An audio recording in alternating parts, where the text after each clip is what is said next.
আপনারা বিএনপি না জাতীয় সমাবেশে আসছিলেন?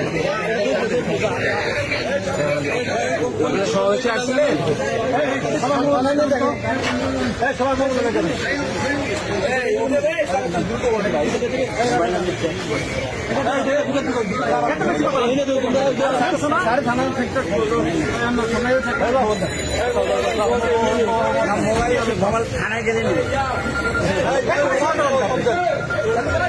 আমি তো বেশি বলি না, মোবাইল থানায় থানায় গেলে জমা করছে।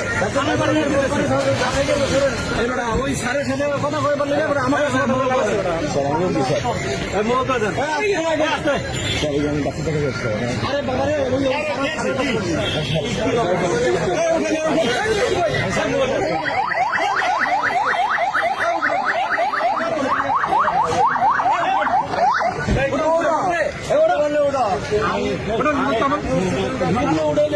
ভিতরে